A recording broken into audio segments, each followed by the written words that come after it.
Chains rattle broken, now we rise. Flag in my hand, stars burn the skies. Truth ain't dead, though the liars try. They scream loud, but the words all die. Guys watching hands, praise to the throne. Freedom ain't free, blood built this home. Continue freedom, keep it alive. Red, white, blue, we bleed to survive. Continue freedom, keep it alive. Land of the free, ain't bending the knee. Truth in my veins, it's all I see. Patriots roar, no fear in the fight. Continue freedom, stand in the light.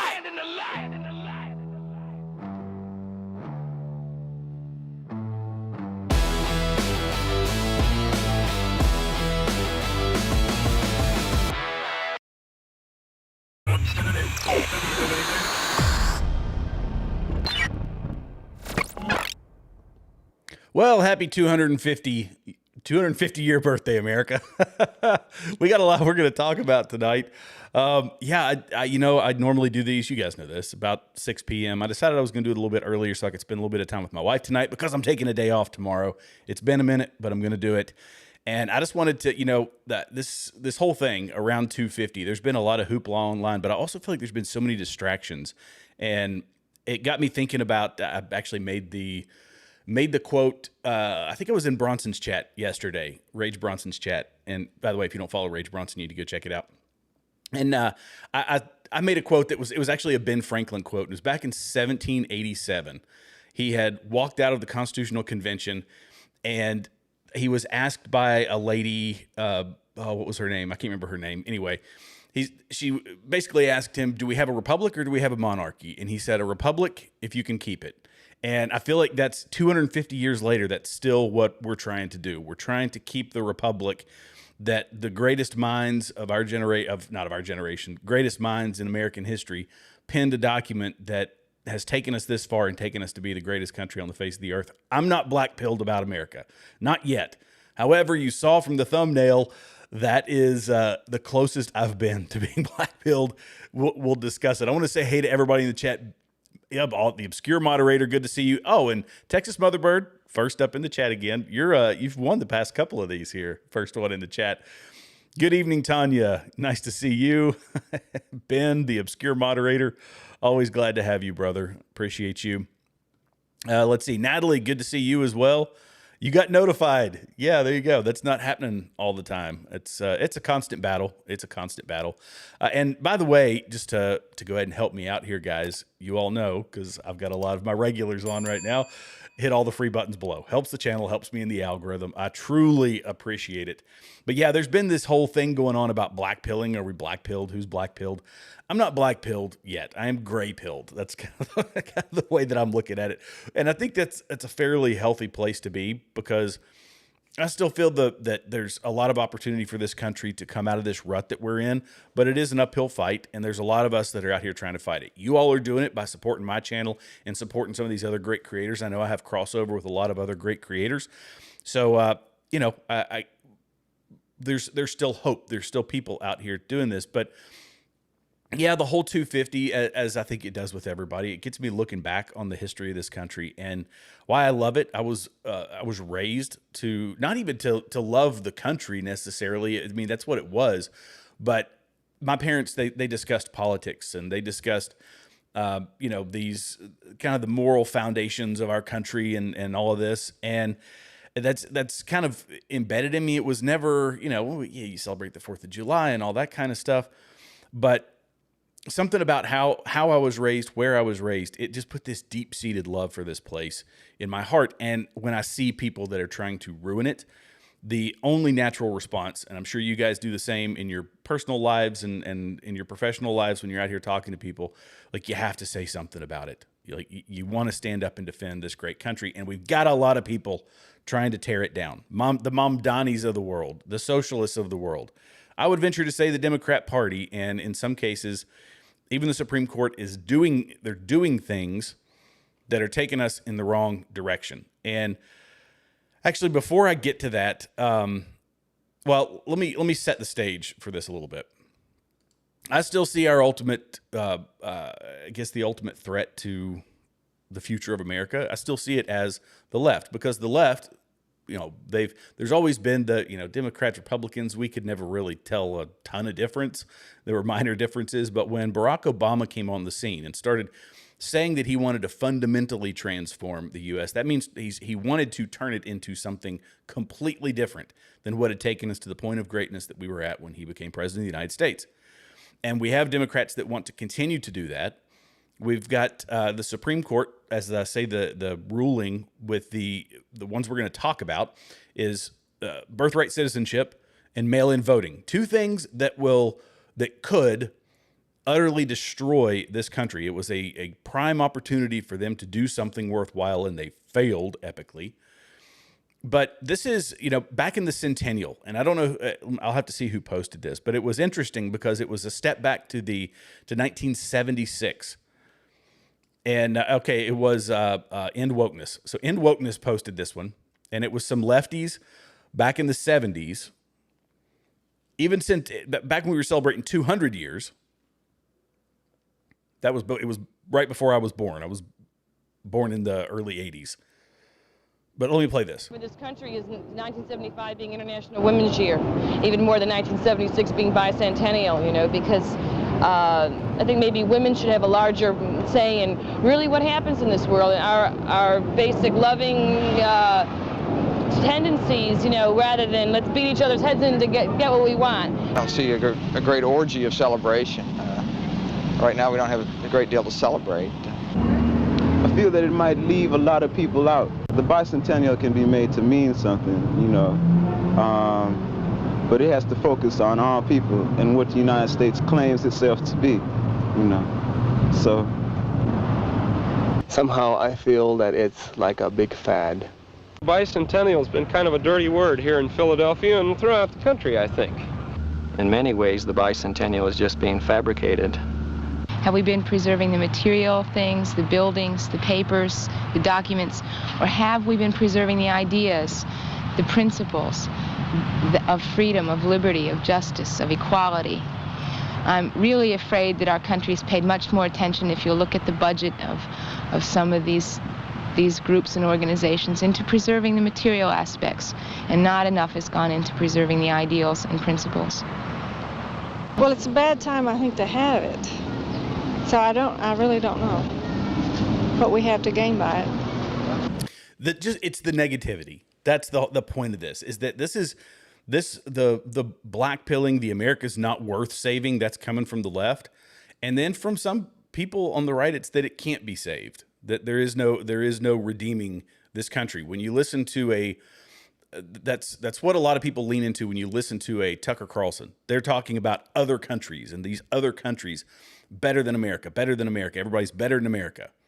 Well, they don't have this in Qatar. They don't have this in Russia. They don't have this in there, this in there. This has been going on for a while from the left.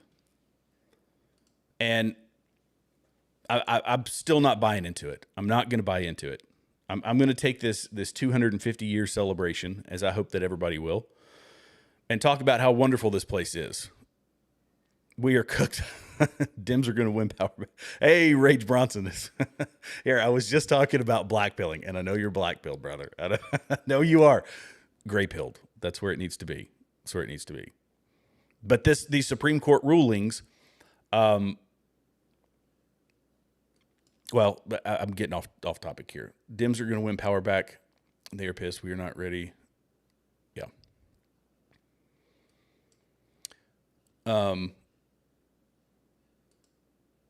Sorry, I'm getting straight to comments. I saw Young Washington last night. I haven't seen that before. I'll have to check that out.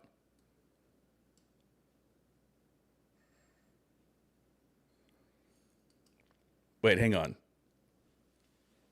Sorry, I'm getting into the comments already here. Socialists are not bad. They just don't understand there's no unlimited money glitch. We all want the healthcare and rainbows for all, but priorities for limited resources. I disagree with the first part of that. I do think socialists are bad.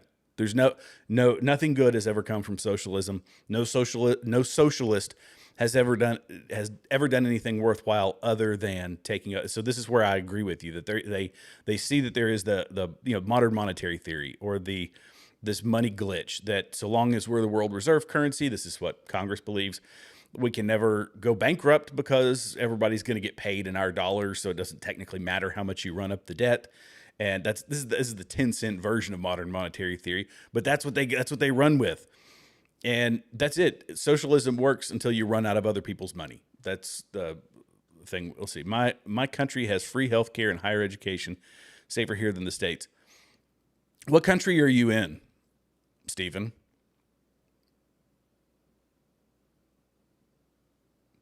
Oh, thanks, by the way. I appreciate that. I do not feel fresh. Trust me, I do not feel fresh. I am absolutely exhausted right now, but I'd be interested to know what country you're in. I know you said America is the best thing. America's best thing is the First Amendment. Yeah, and the Second Amendment. Second Amendment, I would say, yes. First Amendment, Second Amendment is massive. Absolutely massive. Let's see. So, yeah. So when you were talking about socialism and, things like free healthcare and all of that, could the U.S. do it? Yeah, potentially they could. But it's the old saying that you can have, availability, affordability, and quality. Pick two. You can only have two of those. So any government-run system is never going to be primo. Plus, we're dealing with a much larger country than most of the countries who have had relatively successful socialized medicine programs. There's far too much opportunity for fraud, waste, and abuse. All that. Okay, so you're in Scotland. Okay, interesting. See, this is interesting. I'm glad you made these comments. Very glad you made these comments. So you're in Scotland, and Scotland is obviously significantly smaller. And for us, it's our DoD spending is massive for our country, and we've got the baked in social programs, but we've also, in order to fit the bill for a lot of these other programs, because we're the richest country in the world, and we think that we're supposed to, that's how, this is how politicians dole out money in order to get votes, is they take the tax dollars and they do it. And so we have just a lot more responsibilities and a lot more spend it. I'll keep going back to DoD because it's about $1 trillion that we spend. So what we spend on our Department of Defense, I don't know what Scotland's overall GDP is, but I mean, we're up there when it comes to just our defense spending, and that defense spending supports Europe because we've got bases in Europe. It supports, South Korea because we've got bases there. We've got bases all around the world that get to benefit from a protective envelope of the U.S., and that comes out of our spending. So but I still look. I'm getting completely off track here, but these were good points that you make, and we could shave out the fraud, waste, and abuse. I think that's the reform that is desperately needed in America. That we've lived lavishly and we've spent unwisely. The fraud, waste, and abuse, we saw it with Doge and all that stuff can be culled out. And if we can cull all of that out of the system, then maybe we could talk about socialized medicine, but I would rather not be injecting money into a system that here is, when you talk about lobbyists and all of these things that garner special favor, just look at the V word that I can't talk about, where what they were requiring everybody to put in their arm, that we give these protections to these companies that they can't be sued even if there are, dangerous side effects or whatever. So it's removing liabilities. It's a whole mess over here, and it's much neater in smaller countries like Scotland, which, by the way, is a place that I really want to visit. I've always wanted to go to Scotland, and I have not had the opportunity to do so. If I do, I'll give you a shout. Okay, slightly off topic there, but that was good comments, or some good comments there. Somebody said Bronson, no. We are cooked. Oh yeah, okay. Dems are going to win. Yeah, that was the comment Bronson was making. By the way, and now that we've got some more folks on, I'll bring him up here. I love shouting out this guy's channel because he does some really great content, great live streams, great pre-made videos. like awesome stuff. So go follow at Rage Bronson. Very, very good. All right. So I say all this to say, let's get back to the people that are actively trying to kind of tear this country apart, not from, it's this, I guess the best way to put it is they have started demonizing what we, the days of rah, rah America, 4th of July, fireworks, all that stuff. They are revisionist historians. Tucker Carlson is one. Candace Owens is another. Jeremy Boring has been on a bit of a tear lately, talking about how he says that, well, Candace Owens isn't a political, she's not, trying to have some sort of political movement. Candace Owens is just doing her own thing, being a disruptor and grifter, that sort of thing. But Tucker Carlson is starting a political movement. And I don't necessarily agree with that, because the things that Candace Owens says do tie together with what a lot of the other people who are actively trying to break apart the movement that was a positive movement prior to the assassination of Charlie Kirk. And, Tucker Carlson is one of those folks. By the way, as a quick little side note here, he has been going on a tear. I saw Artie Trolls. He made a video talking about how this company that works for Tucker, that Tucker has hired, is going through, and even fair use content, they are demonetizing all the videos. So basically, if you're a creator like myself and you've been out here making some videos, like I did one on Mike Huckabee, the Huckabee interview that Tucker Carlson did, and they're going through and demonetizing anything and everything that they possibly can. Really wild. But I had 3 videos in one day. They came in, and it's people getting poo-poo faced because they're being talked about. And that's not going to, my pure speculation is they do that because, and there's rumors of Tucker trying to start another political party or start another political movement to take over to take the place of the Republican Party. And I think that this is hopefully trying to remove any negative content that could be used to prevent that. I could be looking too deep into it. And my little video's getting a few thousand views here and there. That's, it's the least of his worries. So let's talk about this. People in the comments have said that we are cooked when it comes to this Supreme Court ruling. Let's pull this up here. This is from SCOTUS blog. By the way, if you don't follow SCOTUS blog, definitely worth following. So this is Supreme Court on Tuesday struck down President Donald Trump's executive order seeking to end birthright citizenship, the guarantee of citizenship to virtually everyone born in the United States. In a decision by Chief Justice Roberts in Trump v. Barbara, the justice agreed with their challengers as well as all of the lower courts around the country that have considered the issue that Trump's order cannot be reconciled with the 14th Amendment to the Constitution, which confers citizenship on anyone born in the United States and subject to the jurisdiction thereof. And of course, we know with the 14th Amendment, this was about slaves who had been born in the United States, or people born to slaves in the United States. And when granted citizenship, should they be allowed to be citizens? And the answer to that obviously was yes. Excuse me. However, with the, as we say that circumstances change, circumstances have changed. And with their ruling, Amy Coney Barrett being one of the biggest disappointments in all of this, John Roberts is John Roberts. You never know which way that guy's going to go. He's when the left always comes out and says, "Oh, the Trump Supreme Court did this, Trump Supreme Court did that." They have been actively trying to crush everything that Donald Trump, not everything, but a lot of the things that Trump has been trying to do. And they're essentially, what this opens up is birthright tourism. So the fear that a lot of people have, myself included, with illegal immigrants that have come into this country, if you're born here, of illegal immigrants, people that do not have a loyalty to this country, they want to get the perks of this country. They get the perks. You have a kid.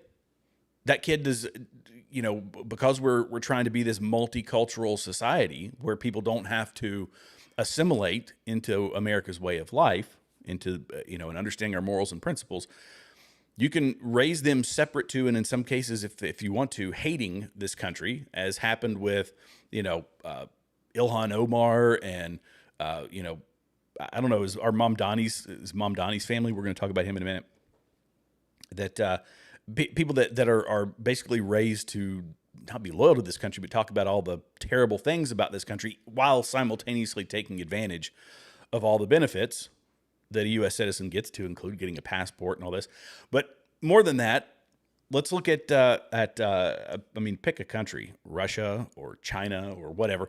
Somebody can come here to this country, be born, and become president of the United States. There's no other country on the face of the earth that is as loose with its citizenship as the greatest country on the face of the earth.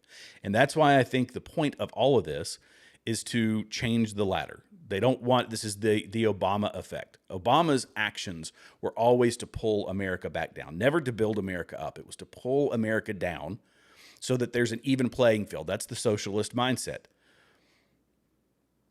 And it's not what a free market is, first off. But aside from the markets, just at a pure ideological level, to be the greatest country, the most powerful country on earth, just like Benjamin Franklin said, it's a republic if you can keep it.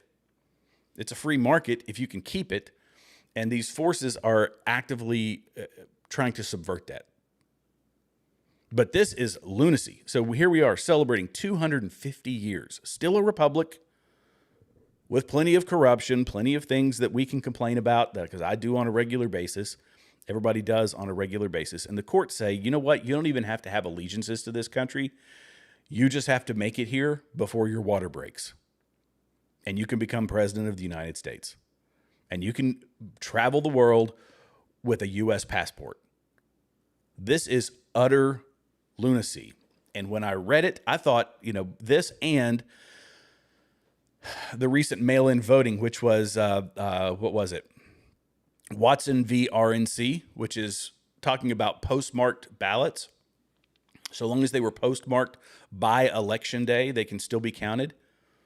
These are two things. They're massive, and not enough people are talking about it. Not enough people are talking about this.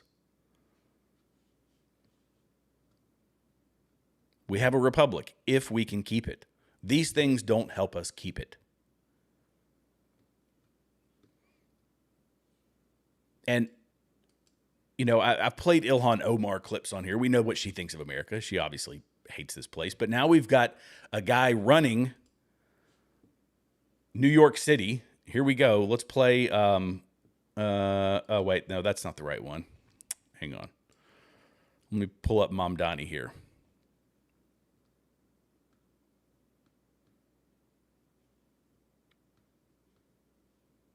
Yeah, this is the one, I think. Yeah, here we go. Let's rein in 250 years by talking trash about the country that's given you every possible benefit. It belongs to our newest Americans, those standing here with me today, all of whom were recently naturalized. Nearly a decade ago, I too felt what you feel, the joy of no longer being just a New Yorker, but an American too. You each hold a special power. The power to determine what America means. The powerful have always known their answer. America, in their view, is an arena of supremacy, where only a select few are allowed freedom, where not all are created equal. America, if you ask them, becomes less the more people it welcomes. America, they will tell you, belongs only to those with the right accent or the right shade of skin. Who says that? Other than, you could find the videos of Nick Fuentes saying stuff like that. I don't say that. Your average American doesn't say that. Bringing the skin color thing is playing to the Gad Saad's another guy who's been on a tirade about this suicidal empathy. And I need to read his book. I really want to read it. But this is it. We have so many people with suicidal empathy that you say skin color, and they have been indoctrinated and manipulated into thinking that that's what Americans care about. No. We care. Or the approach that we take is that your skin color is the least interesting thing about you. Your skin color is the least interesting thing about you. I couldn't care less about your melanin content. What I care about is what you do with your life, what you do for your family, how you treat people. Are you loyal to one country? We could talk about the dual citizenship thing. I don't agree with it. There should be no dual citizenship. But we still allow it. Anyway, let's keep going. The rest of us, they insist, should be grateful for merely being allowed to visit. How small they are, how weak, how unoriginal. At every moment in our past, those who led through exclusion and isolation have tried to win power and enrich themselves by turning us against one another. Division is the oldest trick in politics and the cheapest. But time and again, including 250 years ago, those forces of division have been vanquished by the forces of progress. As Thomas Paine once wrote, "This new world hath been the asylum for the persecuted lovers of civil and religious liberty. Hither have they fled." And yet today, too many of our leaders do not believe in a vision of this nation as an asylum for the persecuted, but rather as one that persecutes those seeking asylum. This seeking asylum thing is another piece of this. And I'm only assuming that the this is going to sound sexist of me. I don't take it the wrong way, but the hens, this is what what came to mind, is the hens in the Supreme Court clucking together, because this is a kind of an offshoot, suicidal empathy, feminism, and leftism when it combines. That's what leads Amy Coney Barrett to not make what to me doesn't appear to be a logical legal argument, but one based on sympathy. It's my assumption that that's how she's treating this in her mind's eye. That everybody's a dreamer, right? Everybody's just coming here to escape persecution. Well, they can escape persecution in Mexico. They can escape persecution in Canada. Why specifically do they come to the United States? Because of the perks. Because we have guys like this that are demonizing anyone who says, no, we don't know who these people are. Everybody's an asylum seeker. Incorrect. Remain in Mexico is a thing, was a thing, should still be a thing. You go to the first country where you escape persecution. But instead, we have used nonprofits, some of the same spending that, I'm sorry, I forgot your name, our friend from Scotland was talking about. This same money that we're pumping into nonprofits to smuggle people across the border. Hundreds, billions of dollars. Hundreds of millions pumped in, that I've highlighted on here, pumped into individual nonprofits that are smuggling people into the United States, all in the name of suicidal empathy. We have a republic, but only if we can keep it.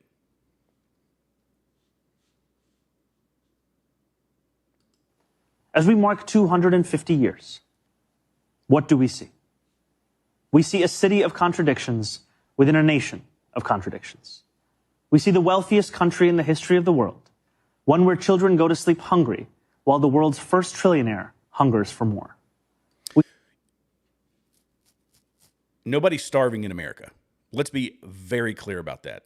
Nobody is starving in America. It's not a thing.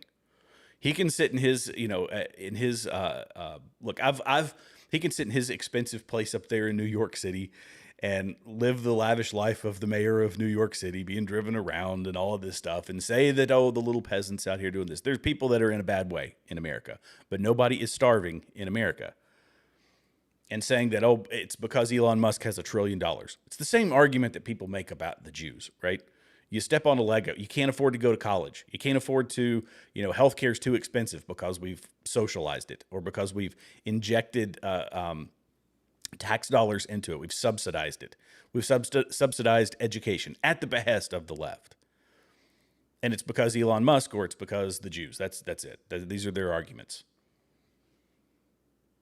Elon Musk has been successful. In fact, Elon Musk should be an example to a lot of people, not the enemy of a lot of people, not the demon that they make him out to be. It's not saying he's a perfect person. I'm just saying that is a guy who has reached the highest level of wealth of any individual. It cannot be done in any other country except America. We see monopolies that dominate every industry and oligarchs who buy elections. We see masked agents terrorizing our streets, eating food cooked by our undocumented neighbors before spiriting them away in unmarked vans. We see a nation whose immense wealth has been built by those with calloused, dirt-streaked hands, those who toil on factory floors and chisel into stone. And we see a nation that has allowed so much of that wealth to be held instead in the soft hands of a precious few. You each hold a special power, the power to determine what America means. The powerful have always known their answer. America, in their view, is an arena of supremacy, where only a select few are allowed freedom, where not all are created equal. America, if you ask them, becomes less the more people it welcomes. America, they will tell you. Oh, it's playing again. Sorry.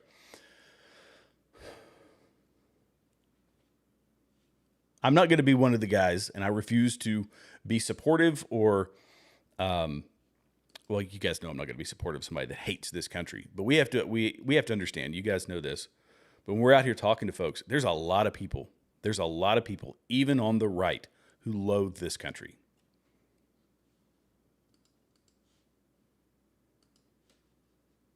In my opinion.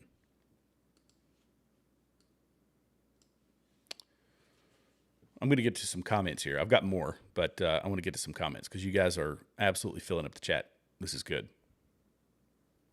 And I just posted it a second ago, and then I pulled the comment down.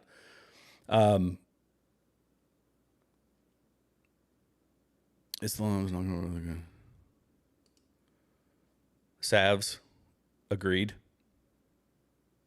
Agreed. And it's not a hate of the people, right? If you want to talk about, people that buy into communism, socialism, or people that follow Islam, it's not the people, it's the ideologies. The ideologies are entirely antithetical to the U.S. Let's see. What's takeaway? We still have problems with the ones born here, even second and third generations who are commies. Yeah, and this is again, I always go back to the education system. I keep going back to the education system because this is it. The left has been so forward thinking in this country because they hate it. They want to fundamentally transform it. The George Soroses of the world, of which, you get byproducts like Hillary Clinton and Barack Obama. Those have become the, leftist politics in general. These people live and breathe socialism, communism as an acceptable alternative to a capitalist system. And look, even we can have our own, we got lots of criticisms of crony capitalism here in the U.S. because that merger of capitalist systems, the lobbyist class, it's actually a problem. It is a problem here in the U.S.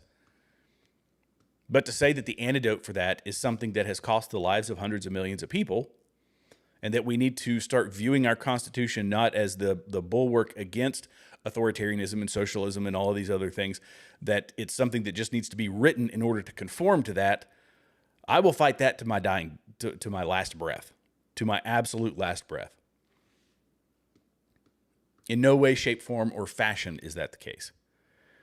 Every U.S. citizen needs to visit third world country, and they will appreciate here we go. The U.S. has problems with it, but it's the best country in the world. Exactly. Tanya, nailed it. And by the way, thank you for being a member. Nailed it. We are sheltered. We do not get out and see other countries. And going to a beach in Mexico is not seeing another country. Going to a resort in Fiji is not seeing another country. Go to actual other countries. I was just in some last year. I'm going to be in some again this year. Other foreign countries where people live in, at what to us would be absolute squalor, and they are happy people.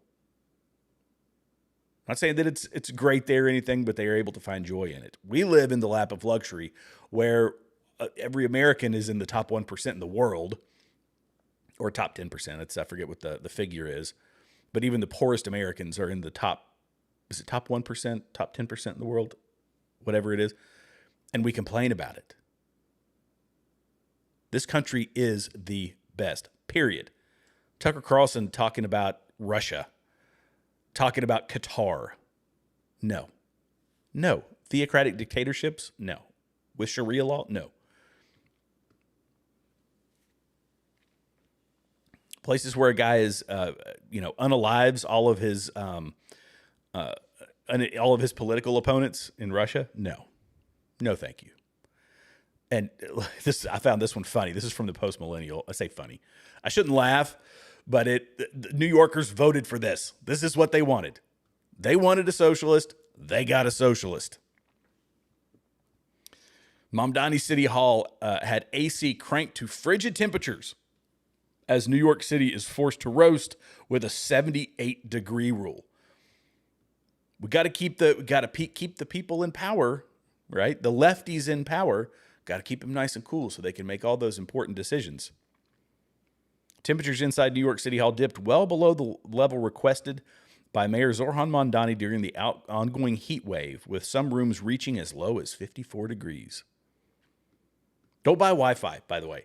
The Wi-Fi thermostats, I was so tempted to buy one, and my wife, interestingly enough, said, don't do it. Remember what happened in California? I was like, oh, yeah, that's right. When they would just basically, I think it was in California, they require people to have a certain thermostat that can be accessed from the outside so that you can't turn your thermostat below a certain temperature, the government sanctioned temperature. Rules for thee, Sav said it. Rules for thee, but not for me. No thanks.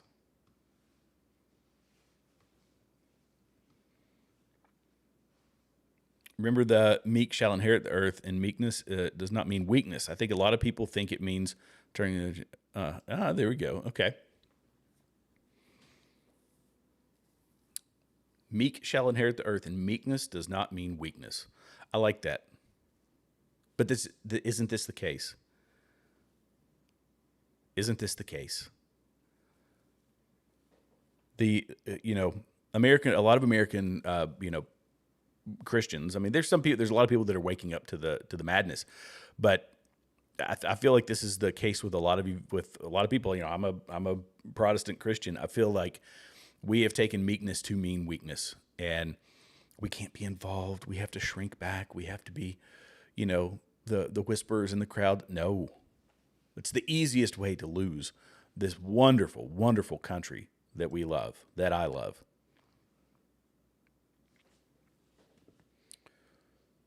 There was another one in here.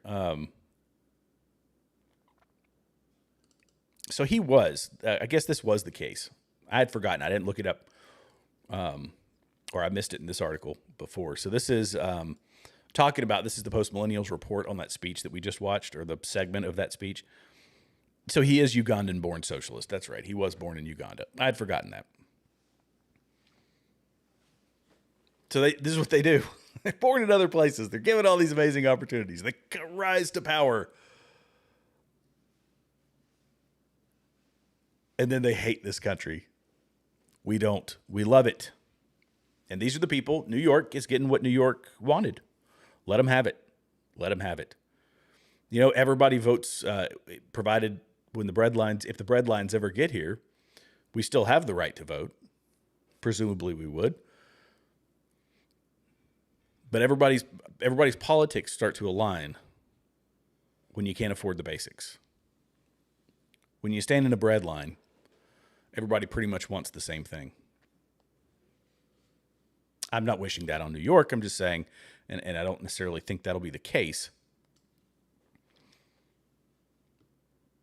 But you play stupid games, you win stupid prizes. So I'm not black-pilled. I am gray-pilled. I'm very gray-pilled about this Supreme Court stuff. I know I'm bouncing back and forth. I apologize. You guys know it's how my brain works. That's why I said it, because the church has a misconception about meekness, about turning the other cheek and being passive, but it's not like that at all. It's more like Jesus flipping tables. Thanks to all the mods, by the way. Oh, I have to say to the mods, a quick shout out here. In my video with, I think it was when Bronson and I were on, you guys might not know this. This is a complete departure from what we were just talking about. There's some guy, Bays, I believe is his name, and he got all poo-poo faced because I guess somebody timed him out in the chat. If they're not doing something that's going to violate terms of service, don't time them out. Just for future reference. He made a whole video about it. Ex Samurai says, I like stupid games. Oh, that's funny. Yeah.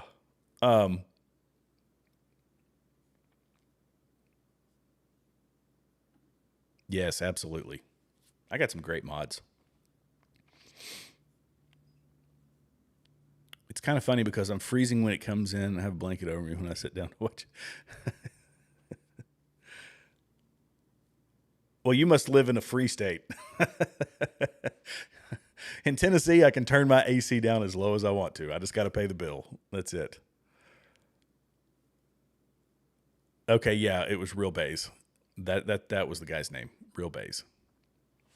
But he got poo-poo faced because I guess we were talking about the whole Israel thing, and he threw something in the chat. I don't know. He snipped and cut and nipped a piece apart and put a video together. I don't care. He's free to do whatever he wants to do.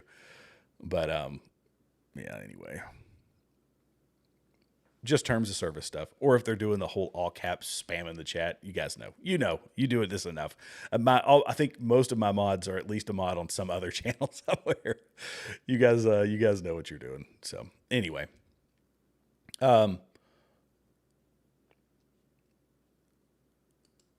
Illegals are being deported. Yeah. And look, with this ruling, it becomes even more important. The deportations become even more important when it comes to this birthright citizenship stuff. I'm going to play, at the risk of getting another copyright, demonetized video. This was an interesting one. It was Tucker talking with Cuomo, Chris Cuomo. I'm going to play this because it's fun. She has 100 million, 140 million people, but 100 million more people. But have you ever heard of us emptying out the prisons? I mean, why does he have to do that? He's in a desperate place. Because he doesn't want his citizens to have to fight an unpopular war because he's worried about his popularity because he wants to stay in power. So it's easier to send convicts to the front. They have done this for centuries. I'm against it, but I'm just saying that's the fact. The point is... You think Putin is concerned about his popularity in a place where he kills all of his opponents on a regular basis? He's very concerned about his popularity. Really? When he completely engineers the outcome of everything that happens? Russia is a very complicated place with a lot of different competing power centers, including the FSB, which And how has he stayed in power so long? Because he's really good at politics, and he pays very close attention to what the public thinks. Very close. He's got the military... Just like any country. First of all... You know how lousy life is there for people, right? Well, and not just because of the economic sanctions right now. It just has been. I mean, have you been there recently? Recently, no. I've been there twice. We're not allowed in. I've been there twice in the last year. Not really a humble brag there. Why are you allowed in? I don't know. I'm an American. Friend of Putin. That's whatever. Friend of Putin. Because I believe in seeing things and reaching my own conclusions. Oh, me too. I'm not allowed in there as a journalist. I'm sure you could call right now and they will let you in, and you should go. You just wouldn't let me out. Wind up like Paul Whelan. I think you wouldn't be arguing my case. But look, here's the point. No, Putin does not have absolute control of his country, and there are all kinds of potential rivals. He's been there for. You sound more sympathetic towards him than towards Zelensky. I've found, by the way, Chris Cuomo making some pretty good points over. I don't agree with the guy 99.9% of the time, but he was, even in some of his stuff when he was crashing out on PBD. On the PBD podcast, he was making some fairly decent points. It's interesting. And look, he's a fake guy. We saw his extravaganza that he did, his theatrics during COVID, where he emerges from the basement, even though he had gotten in an altercation just like a day before, walking around the street while he had COVID. But it's interesting. I'm definitely more sympathetic to Putin than Zelensky for the following reason. I'm not sympathetic to Putin in the sense that I don't want to move to Russia. I don't see Russia as like a close friend of mine at all, or a free country or anything like that. I'm just saying, I think it's fair to judge leaders on how they do for their country. They have one job: do a good job for your country, make it better. And you think Russia's doing well? Oh, a lot better than Ukraine. I mean, a lot of Ukrainians have fled Ukraine to Russia. A lot. Well, yeah, they're under siege right now. No, but I'm just saying, like, Russia actually, for a country at war, is thriving. I think it's got deeper problems. War is not good for any economy over time or any country over time. But there's been such a massive infusion of Chinese investment into Russia. Emptying the... Oh yeah, the BRICS nations. I mean, this is another problem that we have. These BRICS nations: Brazil, Russia, India, China, and I think a couple others. I haven't looked at it in a while. A couple others have joined the fray. But yeah, these are countries that are actively seeking to subvert the U.S. They want to replace the U.S. dollar as the world reserve currency. Are they even close to that? From what I've read, and again, it's probably been a few months since I've read anything about it. But unless some great strides have been made, no, they're not.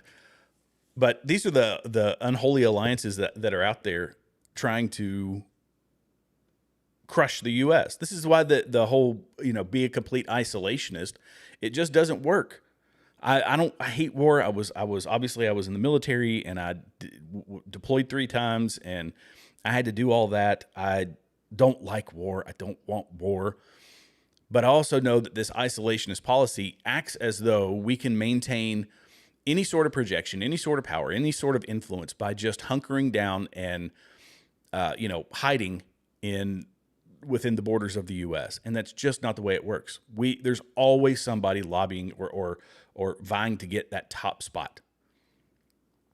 And these countries do. And when it comes to the Ukraine war, yeah, Cuomo was like, oh, you sound more sympathetic to Putin than to Zelensky. And yes, of course I am, says Tucker. Well, Zelensky he's a dirty little criminal too. It's like, come on, guys.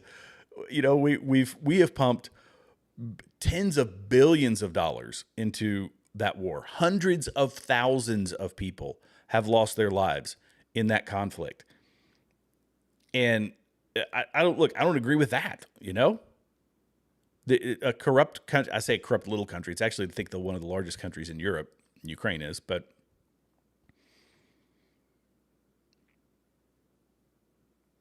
anyway, Putin is evil, but unfortunately, we handed him the excuse to hide behind doing what he is doing.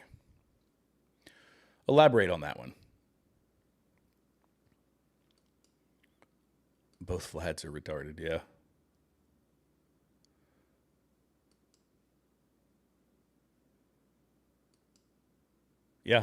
Yeah. And look, here's the thing. I can't speak as a pure expert on the Ukraine conflict. When it first kicked off, I was doing a fair amount of research on it. I haven't looked into it, and I should understand the culture, the geography, and all of that better than I do. A buddy of mine, I need to have him on. In fact, I ought to ask him. He's traveling the world at the moment, but he was a fairly high up guy in the Pentagon dealing with that Ukraine situation. He would probably be a good one to bring in and talk to, but he retired and he's out and about gallivanting around the world, so I haven't wanted to interrupt him and his family as they're traveling the world. But that would be an interesting person to talk to, because he was the guy, one of the guys at the Pentagon handling all of that. And that would probably be a good lesson in all of it. But nonetheless, when people complain about the $3.8 billion, it's like, yeah, well, it's second to Ukraine. They tend not to talk about the Ukraine thing a whole lot. They focus in on their little version of the Jewish dilemma. But let's see.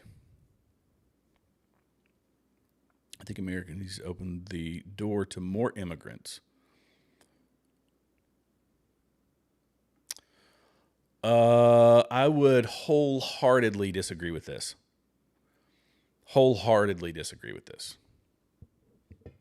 Yeah, not even a little bit. Nope. You have to think, people say that we've got the money, right? Oh, well, but America has plenty. We have so much. I've heard people, my fellow citizens, in my conversations with just people in my day-to-day life, but we have so much. And my response is, no, we don't. We are the family making $100,000 a year with $200,000 a year in credit card debt. This is what we are. We are overspending. The only way for the government, there's 2 ways for the government to make money. It's to tax us more. We have the most progressive tax system in the world, so they can either tax us more or they can keep printing money. And they do both. Donald Trump says, let's tax people less. There's the Laffer curve. You can get into all the ideas of lowering taxes and it thus increases revenue, so on and so forth. There's a lot of theories behind all that, but nonetheless, we're out of money. We are out of money. And so when the big ticket things like our defense spending, there's fraud, waste, and abuse in it. I know that because when I was in Iraq, I wasted government money. I did. I can admit that. And I just said, okay, yeah, that's it. It's budget execution. Spend it or you don't get it next year. Well, nobody wants to be the one that says maybe we shouldn't get it next year. So we just throw money out. It's budget execution, no budget management. Even though we have a whole office of budget management, they're terrible at their jobs, and we're still wasting money. It's like when you read the COVID bill. Everything is rounded to the nearest million or the nearest billion. They don't care. This is play money. It's monopoly money to them. Bringing in the tens of millions that have come into this country who simply want the perks. They didn't have to work for it. They had to walk across the jungles. They had to go through a lot of free countries where they could have lived, where they could have resided, where they could escape whatever it is they were escaping. Instead of stopping there, they continued on. And then the U.S. taxpayers subsidized them with money that they from a system that they have not, these illegal immigrants have not paid into. So I'll also say that if you're in European countries, these are still developed countries. Fix it from the inside. The easy button is to, and this is why it's so dangerous for socialism in America. Because we are the last true free country. If you're in the UK, if you're in France, if you're in any of these other places, they're lost. France is gone. France will be the first nuclear-armed, Muslim, Islamic-controlled superpower. That's just the case. They will be that because they're below population replacement rates. They cannot recover. There's no way for them to recover. 1.9. Replacement rate of 1.9 is my understanding. You can correct me in the comments if you've heard something else. That below 1.9, no country has ever recovered, and without significant financial collapse and all sorts of other things. France is at like 1.6 with their natural born citizens. The UK is along those same lines. The US is right at just at that mark, 1.9, I think is where we are right now. So to say that, well, we voted for it, we lost it, there is no recovery, now I need to go somewhere else. You need to fix your country. I want Scotland, because Stephen, for those of you that don't know or that have just come on, Stephen's from Scotland. And Scotland is a developed country. It's a beautiful country, but it needs to change its politics. You could be the one to change the politics. But by saying that that's what we're going to do, that open the doors to more immigrants, that does not fix things. It does not. Yeah, the UK is cooked. We still have a republic if we can keep it. So said Ben Franklin. 200 and however many years ago it was.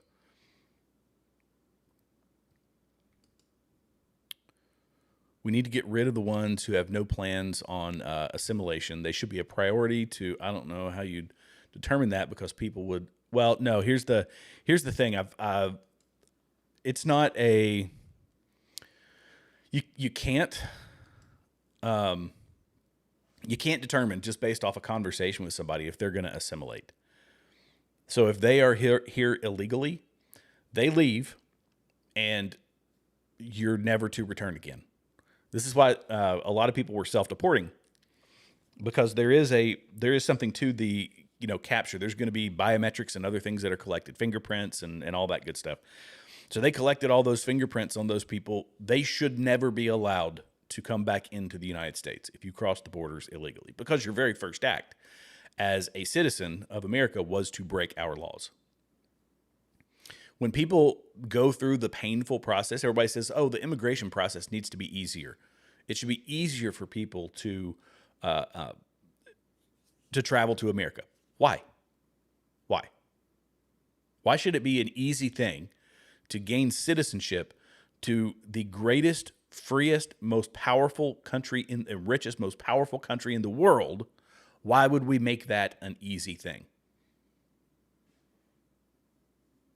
We have no reason to make it an easy thing. It should be very difficult. It should take a very long time.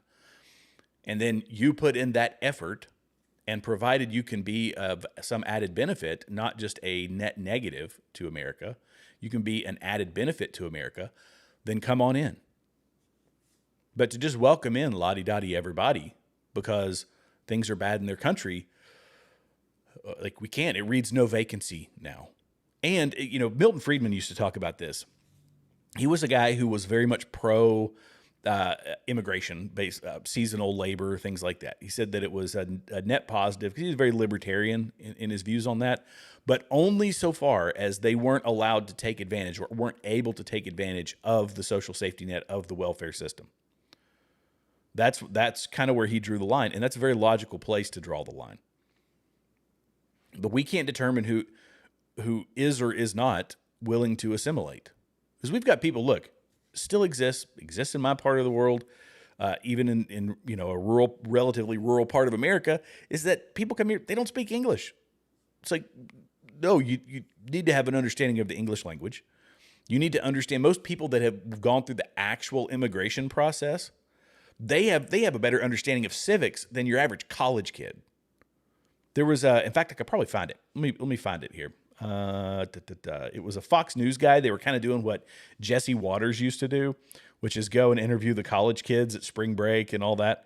Let me see if I can find this. Jesse Waters. Oh, no, it wasn't Jesse Waters, but we'll just say Fox News man on the street, 4th of July. Let's see if we can find some.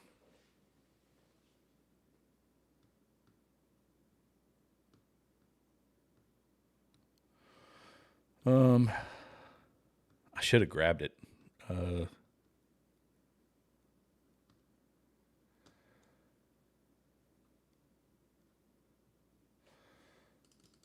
Let's see, just dumb college kids.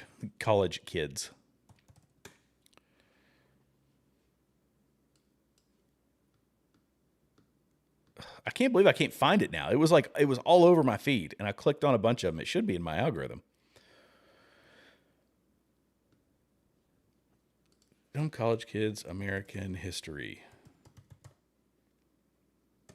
Where'd it go? I had to cut back on watching content about Cuckoo because I was getting depressed, anxious, and irritable. She gives off bad energy.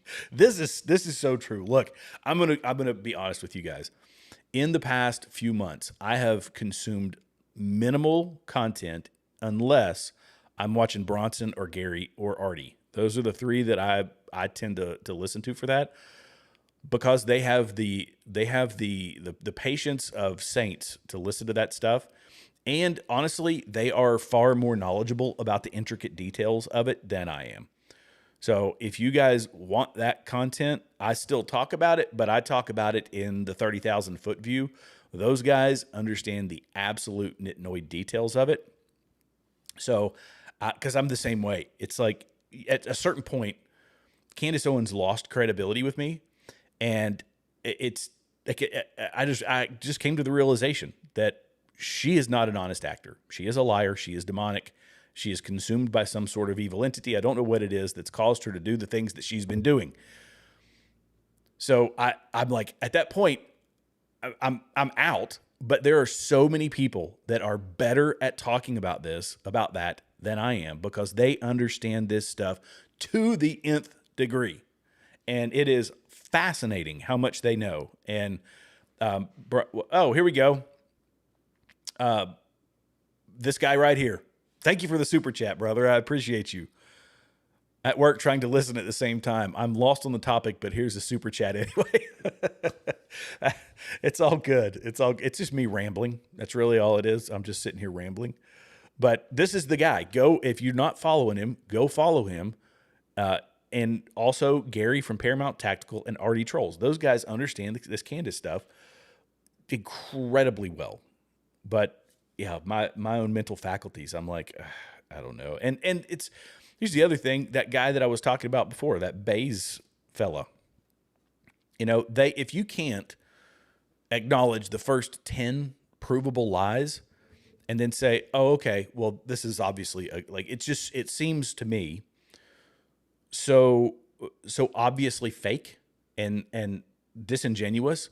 Like, why do you give somebody that many chances? And maybe it's just because I think they probably believe it. I guess I'm generalizing or whatever, but for me, I was like, okay, you can line out 10 lies, and why would I keep listening to her? I do, because it's important to, next week is going to be next week after the Sean Ryan interview, which I probably can't play on here. Bronson, you let me know about this, that he is notorious. Now Tucker's doing it, but I'm sure that Sean Ryan is going to be copywriting people constantly when they start picking apart that interview. But you are correct. Everybody's off right now for the 4th of July, as they should be, by the way. I'm going to tomorrow. Everybody take a day off tomorrow.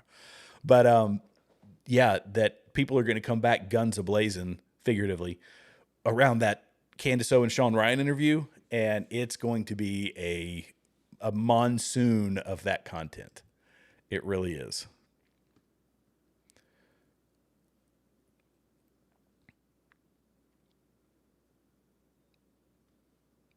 Yes, he is. Agreed. Absolutely agreed.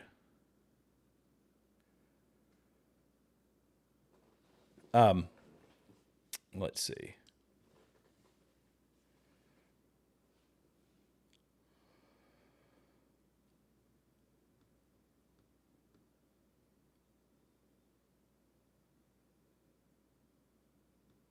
Oh, I just saw it. Somebody posted it. Super Bam this week as well for videos. Yeah, here you go. Politics 1776. I was just looking at X, and all of a sudden I was getting a bunch of notifications.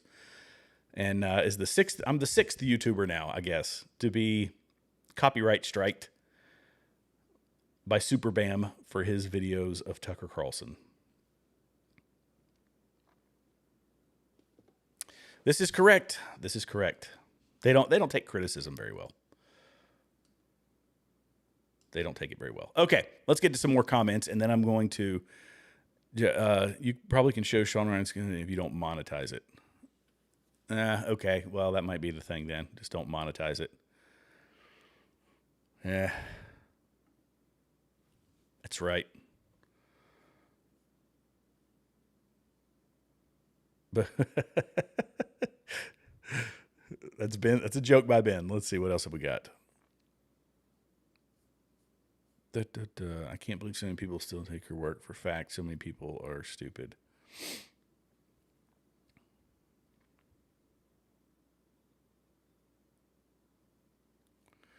Really? Josh Carr will be live streaming the trial tomorrow.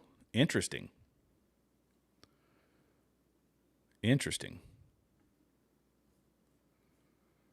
I'm taking tomorrow off, guys. I don't know about you, but I have, and I don't mean this as I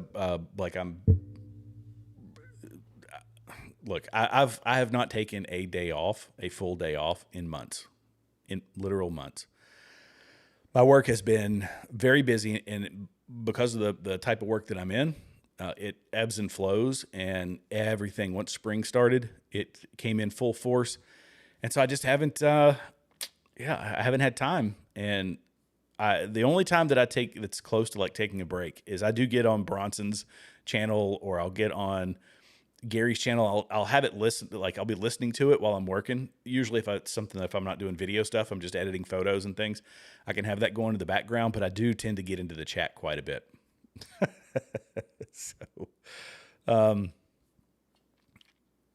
So that's like my time off. That's what I kind of chill. I chill, listen to Bronson, listen to Gary. Bronson, they raise the Somali flags. Aha. And it's not, look, the whole, Islam and all that here in the U.S., there's some people that blow it way out of proportion. It's still an early thing. We're far too sympathetic to it. And it's regionalized right now. However, The left is, when you start having the Queers for Palestine and all of these weird social movements that are trying to be apologetic to Islam, typically speaking on the right, that hasn't been the case. But there are people, they're slow walking, how, well, it's better to have, to align yourselves with Islam than it is to some form of like Protestant Christianity, right? This is the argument that people make.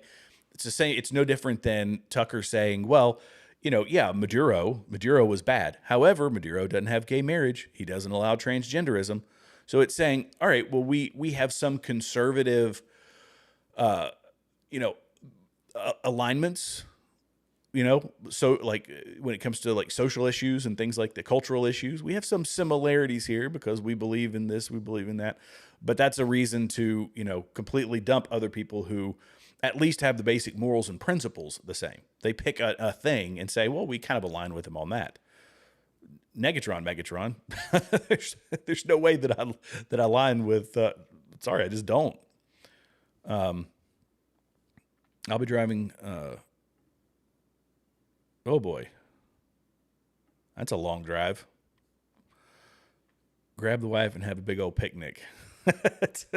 We're doing, actually, my wife and I are doing a day, just the two of us. It's because she works quite a bit and I work quite a bit, and we, you know how it is. It is what it is. We're just going to take a day, the two of us, and I'm really looking forward to it. I troll Zach's comment section.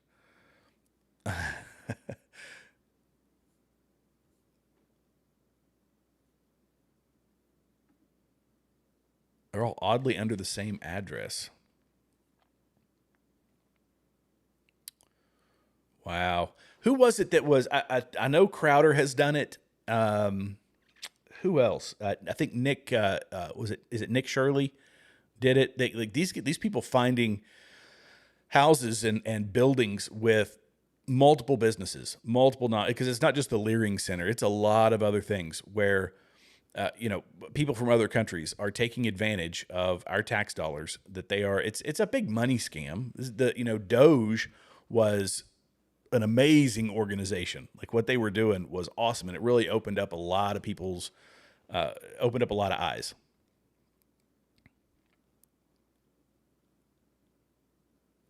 This is interesting. I would be so down with repealing the 19th and passing a law to get all women and foreigners out of public office and all government work. I can't see the, sorry to say this, I can't see in the thumbnail because it's on a smaller screen. Are you a man or a woman? I'm curious. My screen, the icon, your, what do you call it? Your photo is too small. I can't tell. I apologize for that. Don't take offense.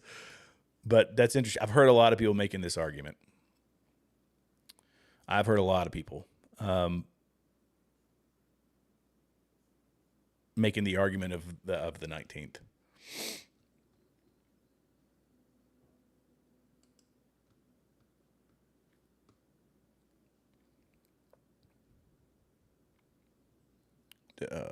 What do you guys think? I would be interested in everybody's opinion on that one. So here's kind of my take on it. And honestly, I haven't refined my opinion on this, but there's a lot of people. Yes. Okay. So just so people don't think that, yes, Steya is a woman. Okay. So it is the argument that a lot of people make, and the one that does make sense to me is, when you're able to vote, you are voting on the option to go to war. You can vote for somebody who is more pro-war. You can vote for somebody who is, very interventionist and all of that. And if we ever got into a long-term conflict, women currently in this country, they have the right to vote, but they do not have the requirement of mandatory service in times if a draft is needed. So this is what selective service is. If you are a male and you want to vote, you have to sign up for selective service, and that's not a requirement that women have. that's the thing that usually tips my mind in that same direction. But at the same time, there's a lot of buy-in that goes into voting. And when we've got kids, these youngsters that they, I don't know, like, is it passing a civics test or something? You know what I'm saying? Like, we have, it's basically, it's a privilege to be able to vote, but people just take advantage of it as, well, it's my right to vote. And that means I don't need to be educated. I just vote blue no matter who. I don't really care. I don't, you know what I'm saying? Like, they're very divisive opinions, and I'm kind of working on where I stand on all of that. But there's a lot of people that vote that do not have any sort of buy-in into it. And when it comes to selective service, which is a big one, even though do I think we would have to institute the draft? Who knows? Maybe, maybe not. Probably not, but that's kind of irrelevant. It's that the risk is there for a man, but it's not for a woman. That's usually the one that I take. So is that kind of your stance on this one, Steya? Like, what's your basis for it? I'm very curious about this. For those that don't know, Steya came in and said, I would be so down with repealing the 19th Amendment, passing a law to get all women and foreigners out of public office and all government work.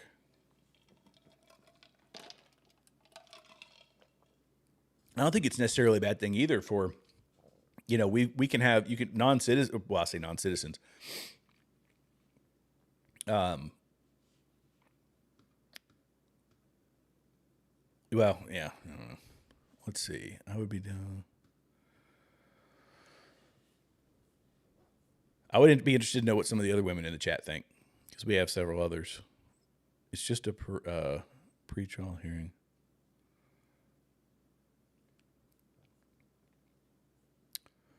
Okay, we are too emotional.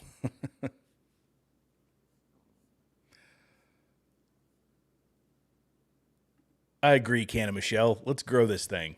Let's grow this.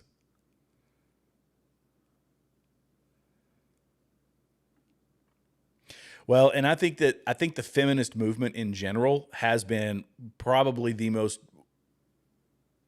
It's in the top 3 destructive things to happen to at least to how our culture functions now. Feminism has been atrocious for this country, and it's because we've taken away, the idea of having a family, of traditional marriage, of all the things that were the bulwark of American society that are required for any society. And again, Michelle says, Canna Michelle says, I'm not emotional, crying emoji. That's funny. But yeah, it has destroyed relationships between men and women, young men and young women being able to find mates. There's tons of studies out there talking about the difficulties, these gaps, and the expectations of women for men. That we've also been feminizing men to say that it's everybody loves Raymond effect. Everybody loves Raymond is a corrosive. It's one of the most corrosive shows that's ever been on the internet. And I will explain that the man is an idiot. The man is stupid. The woman is the strong one. The woman is the one who leads the man around by his nose. And it shows men, effeminate men, abdicating their responsibilities as a husband, as a protector, as a provider, and so on and so forth. That sort of thing, it flies in the face of a lot of how we're built naturally. There you go. That's my take on it. After the preliminary hearing, the judge says that there is an okay. Oh, we're talking about the trial down here in the chat. We have to get abilities. We think 52 things at once. We should be able to vote. Okay, so Natalie says, we have great abilities. We can think of 52 things at once, etc. We should be able to vote. Would not want a woman president. Okay.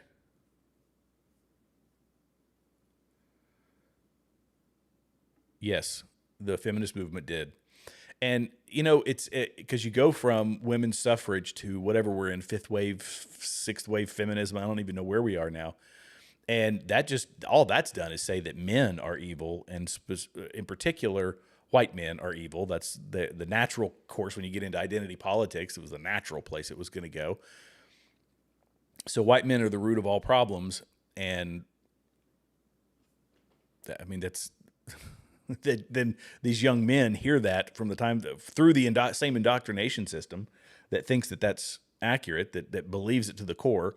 That would be the leftist ideology that is also infecting the elementary schools and the high schools and the colleges and all the way through. So these men are told, you suck, you suck, you suck, you suck, you're terrible, you're terrible, you're terrible, be more effeminate, and it's overall destructive to the society. That's how you get a Mamdani. Let's see. Tucker, Candace, and those like-minded could have been spending the last couple of years shifting opinion on demographics and immigration before the SCOTUS opinion. Instead, they obsessed over Jews. That's an interesting thought.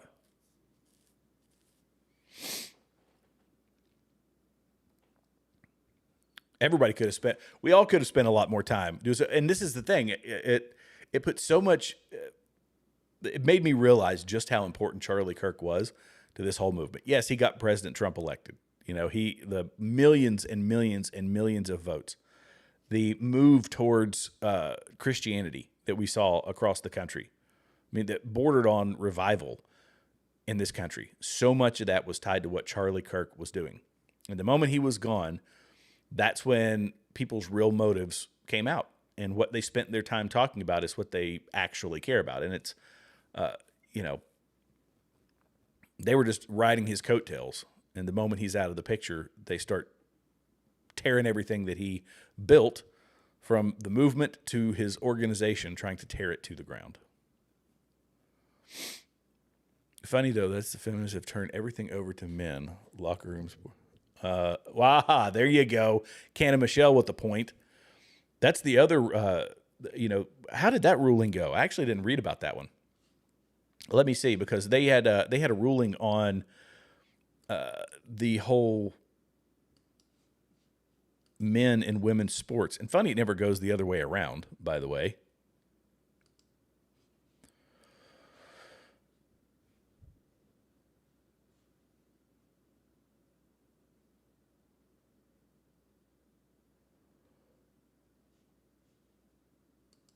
Canna Michelle says, I detest feminists. Let's see. I thought I was correct on...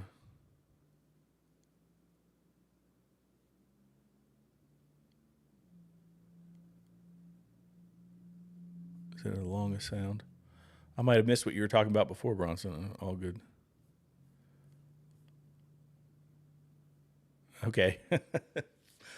There's Bronson's opinion. I'm in my 30s. Feminism ruined dating. Yeah.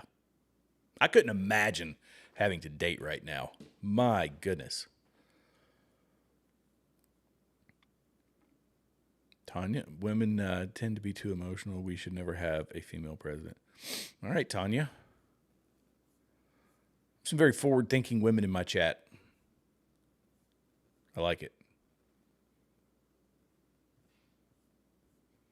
It's good. This is good. Jared, too many of girl boss, not enough. Ah, there you go. Well, you know, this is the whole, like, it's, what's the way to put it?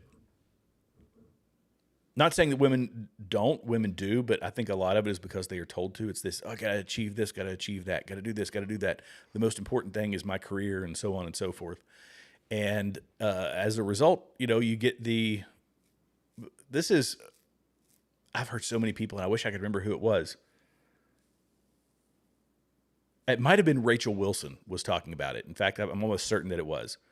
That she, and because of her, the things that she debates how terrible feminism has been and how destructive it's been to society, that she's getting a lot of people coming up to her saying, I blew it. Like, I blew it. I'm 40 years old and I have nothing. And, you know, they live the life of, well, you just get divorced and get rid of the husband and just focus on the career and so on and so forth. And she said, it is amazing. I don't want to put words in her mouth, but the way I'm remembering her conversation was, it is amazing how many women say that their lives were ruined by feminism and that they didn't have the awakening until they got into their 40s. That it's wild. It's wild.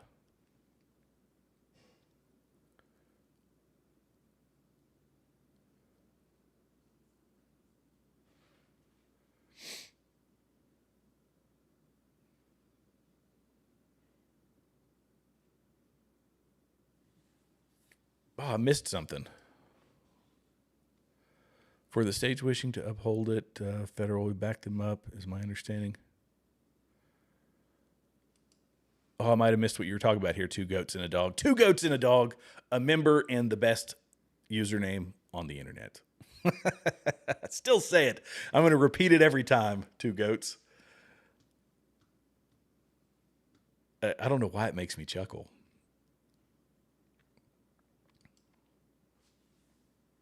Dating now is, yeah. How selfish women have become. I see it too. They're a bunch of narcissists, but a lot of society is. Yeah, this is true, but the Whatever podcast, for as crude as it is, it's an interesting way to look at how young women see the dating world these days. It's wild. It's really, really wild. Yeah, it's wild. I didn't intend on getting into this conversation, but this is an interesting one. I'm glad I have a fair number of women in the chat to get your all's opinions on this. Yeah, here's the weird part. Leftists who say they're feminists, who say that they support it, that they are pro-Islam, that shows just how stupid some of these people are. Like there is a complete lack of self-awareness when it comes to that. So yeah, a modern feminist would say, oh, that they were making the argument back at the start of, I think it was at the start of the whole Gaza conflict, that, and even now, I saw it on Financial Audit on Caleb Hammer's channel. There's a girl that comes on and says, no, we're Muslim and it's the most pro-woman thing. And I'm like, lady, what world are you? You obviously aren't actively practicing it. You're living it inside of your house. And you're taking a completely skewed view of it. You and your husband are, because I have been in those parts of the world where Islam is a thing, where Sharia is a thing. And the fact that they can't just, I mean, it's everywhere. Read it. It's on the internet. There is nothing pro-feminist about Islam. It's just completely delusional. It's really wild. But you're right. They're apologizing and defending their oppressors. Yeah.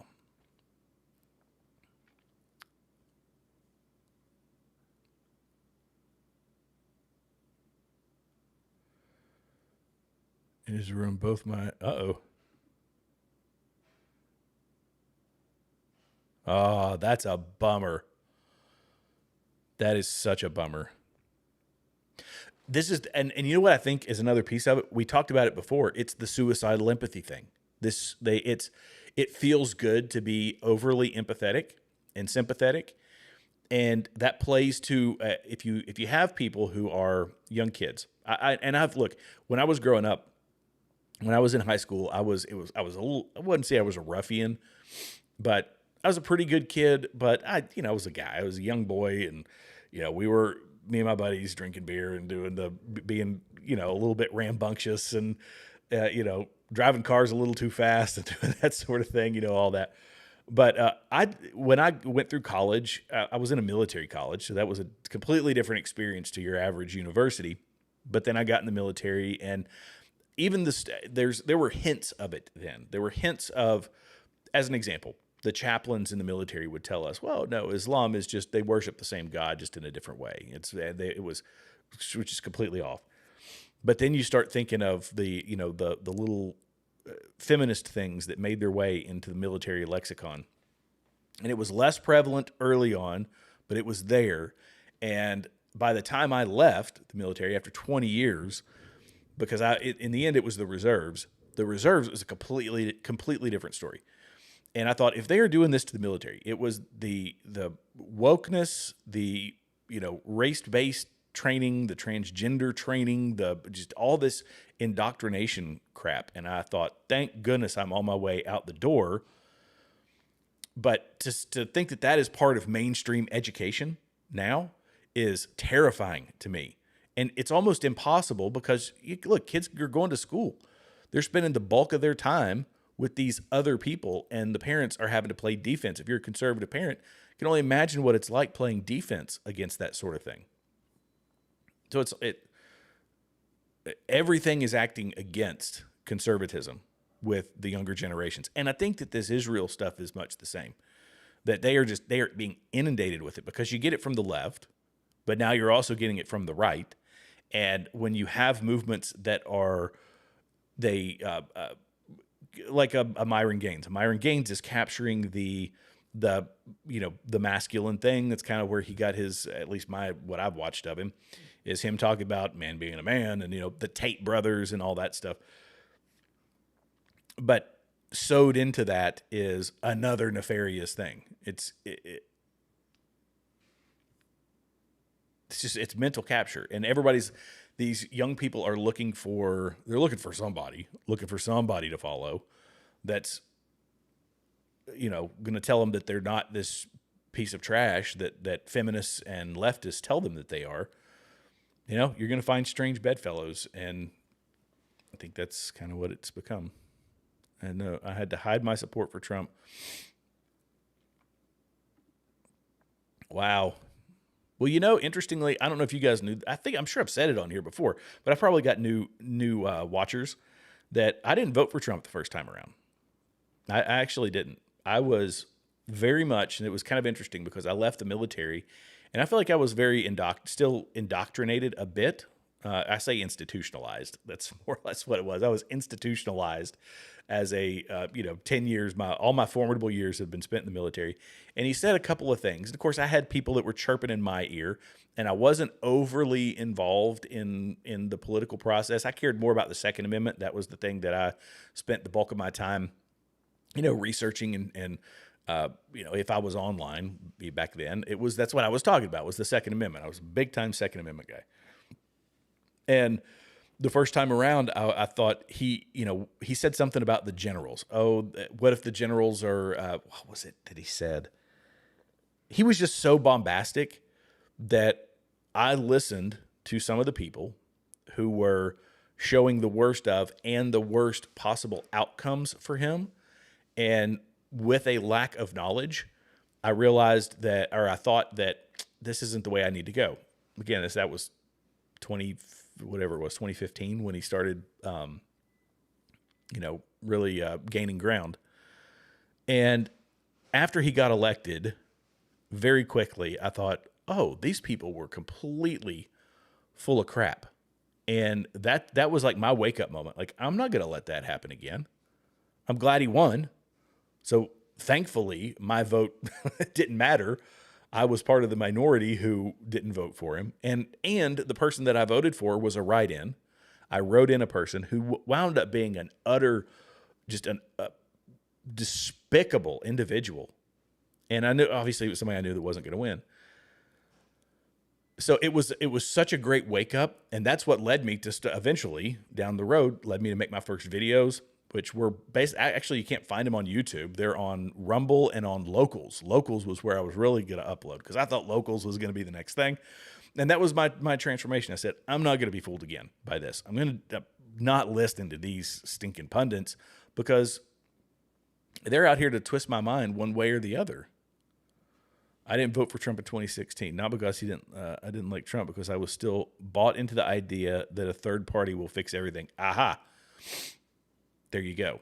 And now another way that we align here, Bronson, is that, yes, I thought for the longest time, burn the whole Republican Party to the ground. A third party, a third party, a third party. And it wasn't, I'm not ashamed to say that it was Charlie Kirk who changed my mind on that. And when you look at, third parties throughout history, it's so rarely successful, and it's generally just diverting the same votes away from the person who should be winning, or could divert votes away from the person that should be winning. So when I said, like, all right, look, Charlie Kirk was right. Refine it or revise this from the inside out. Change the Republican Party. That's what he was doing. Get the right people into office, get the scumbags out, and there's infrastructure there. There's it's like brand awareness. Would you take Coca-Cola and say, you know what, we're buying Coca-Cola, or Coca-Cola, we need to fix Coca-Cola. We're going to turn it into Whizzledy Fizzledy soda. Do you just start changing all the stickers on the side of Coca-Cola? Start changing all the trucks, repaint everything, redo the labels, change all the bottling facilities, all that stuff? No, you take the recognizable thing and you refine it and you fix the problems with it. Bud Light didn't stop being Bud Light, even though they had a absolute disaster with that PR person. They went for a rebrand. They went for a change. They said, look, we're getting away from that. We're going to fix this.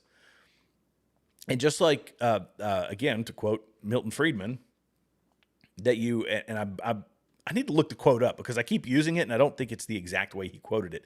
But he basically said it's not that you need to get new people. It's that you need to make it politically profitable for the wrong people to do the right things, or you need to make it politically advantageous for the wrong people to do the right things. And that's a component of it. But I also think that revision from the inside of the movement, that's a part of it. And that was Charlie Kirk's piece of it, to the tune of billions of views online and millions of people who followed him, we need another great mind. I'm not that great mind. I'm not nearly as smart as Charlie Kirk was. I'm definitely not as tapped in as Charlie Kirk was. Maybe someday down the line. I don't know. But it's got to be revised from the inside out.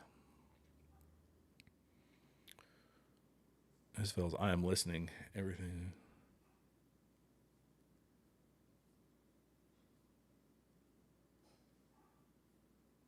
Megan says, I waited 3.5 hours to vote for Trump. Yeah, I voted for him all the other times. You better believe it. Yeah, I think there's some truth to that. But see, even then, Donald Trump, he is such an anomaly. And it is a good example of how we have moved politically and culturally to the left. Donald Trump is not really that different from where he was back in his Democrat years. We are, he's still kind of a Bush era, Clinton era Democrat, but that's now conservative. and we don't stop there, by the way. We don't stop at that, because that's what gets us congressmen and women who still vote for the spending, who still run roughshod over the American taxpayers. All that's got to change. Spending has to be fixed. Congress has to do this. People talked about with this SCOTUS ruling, this was a component of it, that there's precedent for, there's ways for Congress to clarify. I think it was in Kavanaugh's. Let me see. Let me bring it up here. Justice Brett Kavanaugh agreed with the result that the court reached, that the president's executive order is invalid, but not its reasoning. In his view, Trump's order does not violate the 14th Amendment, but does violate a federal law providing that children who are, quote, born in the United States and subject to the jurisdiction thereof are U.S. citizens. Congress, Kavanaugh suggested, could amend that law or otherwise enact new legislation establishing exceptions to birthright citizenship for children born to foreign citizens unlawfully or temporarily in the country. But, he noted, Congress has not yet done so. Basically, Kavanaugh's in his, it wasn't really a dissent. It was, how did they label it? Because it's not really his dissent, because he agreed with them. But he basically adds an addendum to it saying, well, Congress can do something about it. If Congress wants to say, well, born here versus born here to illegal citizens versus tourism, they could specify. But do we think that Congress is going to do that? No, of course they're not. They don't have the pressure to do it right now. And part of the pressure needs to come from us. Instead, we've got these people that are having a squabble over other stuff. And it's why another way that it's a very useful distraction. There's no pressure right now for Congress to rewrite this. Hopefully there will be some congressmen and women who will step up and say, "Yep, maybe we ought to take a look at this. Maybe we ought to push something forward." Do it, and make everybody vote on it so that we know who to primary. Because the ones that say no, I'm not going along with this whole, birthright citizenship thing. I don't want to get into that. All right, fine. We need to know your name, who you be, who are you, and you need to be primaried. And I keep thinking Elon Musk being a trillionaire, is that the guy who's going to fund the new, this new wave of people coming in? He's got plenty of money to throw around. So Tucker is such a fraud. Let's see, the way I look at the United States is kind of like a huge business, and I thought Trump would get it. He talked about right. Okay, this is interesting, S-Files. So the way I looked at it is the United States is kind of like a huge business, and I just thought Trump would be good at it. He talked about running and you know what's interesting? That was my argument against him, that the United States isn't a business. This is back the first time around, right, when I did not support Donald Trump in 2016. This isn't a business. You can't run it like that. We've got a constitution. We don't want to. I was just looking at it through this little soda straw. And that's when I made the promise to myself I wasn't going to do that again. But yeah, I said, you can't run it like a business. I was wrong. I was so wrong. So wrong. So that's an interesting point. You were of the mindset that he could run it like a business. I said he shouldn't have. You were right. I was wrong. And I'm okay saying that. Okay, I started voting at 18. When I registered my first presidential election was Bush Gore. Oh, you're in Florida. Another free state, like me here in Tennessee. We're in some good places. Okay, let's see. A couple more comments, and then I'm going to call it quits, because I told my wife I was going to only stream until about 7, and then I was going to go hang out with her for a little bit. Let me see. What have we got here? Unpopular opinion, but as it's written at this precise moment, I don't think the court voted wrong on birthright citizenship. Yeah, okay, I see what you're saying, that based on precedent, yeah, they voted wrongly on it as it's written in the law. But as worded, they voted based on that correctly. You could be right on that one.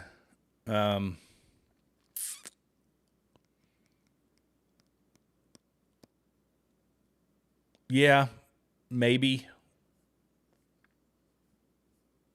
I don't know, because this has been in flux for a long time. People have been debating this for a long time. The lower courts have figured it out. But they knew the context, that the context was for people who were forcibly brought here. And because the law is written, like the law when written, let me make sure I'm saying this right. The law when written vaguely is supposed to, what's the way to put this? Well, that's the wrong way to put it. They have to look at this historical. They have to look at precedent. They have to look at this back to the original intent of it. But the original intent was for people under servitude. The current intent is for people who broke the law in order to get here. So I don't know if I don't think I would agree with that entirely. But I see the point that you're making, and you do make a good case. Not saying no, I get that totally. I know you're not. I know you're not saying that. You made perfect sense. Yeah.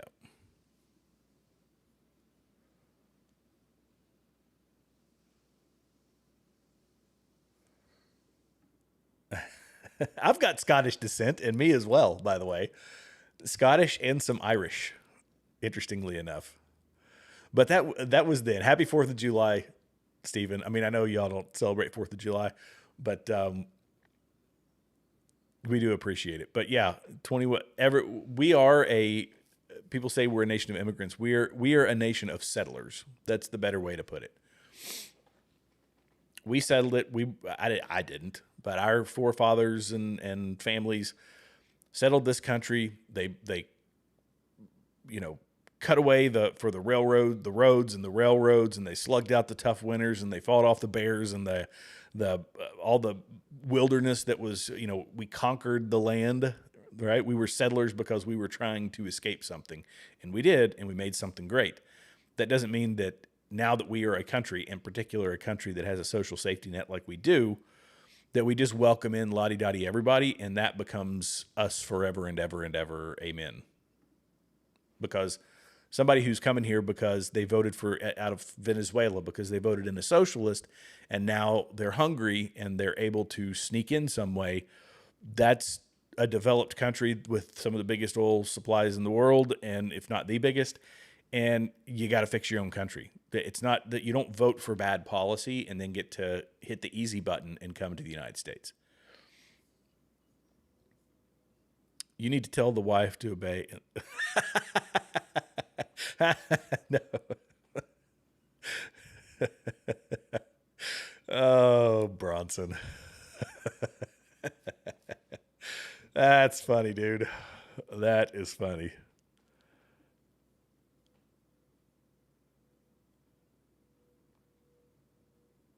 Well, sometimes I don't know exactly what they're thinking when they do this.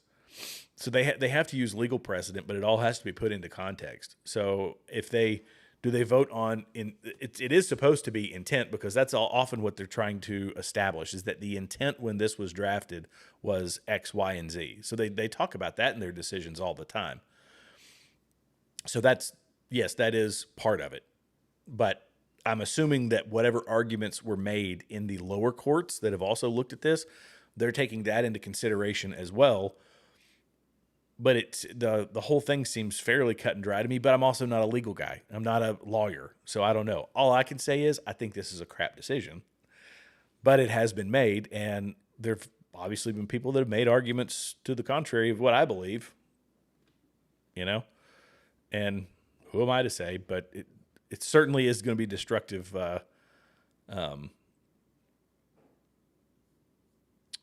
to our country as a whole.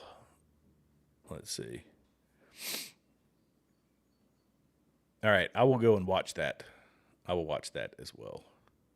Okay, guys, I am going to call it quits.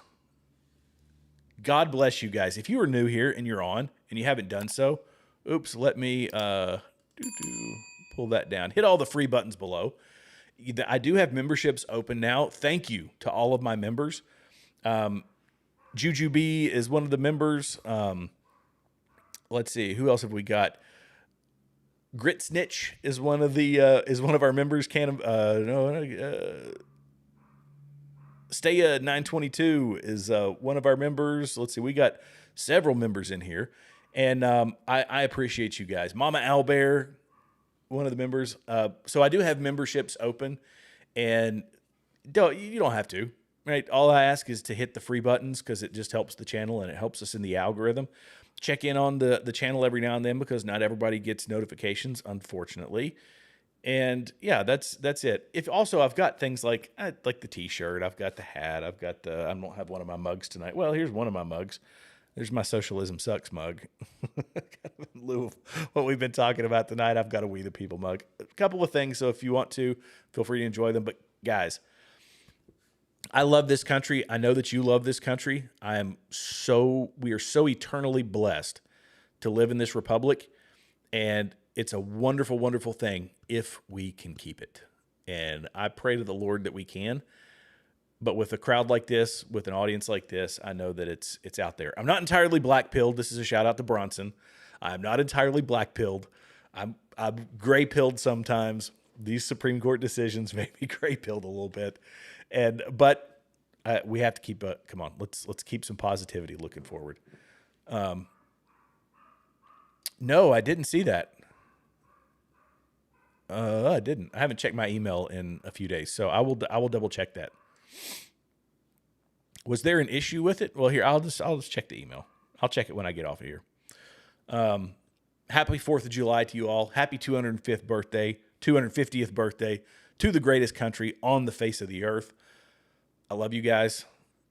God bless you. God bless America. And I'll see you in the next one. Happy 4th.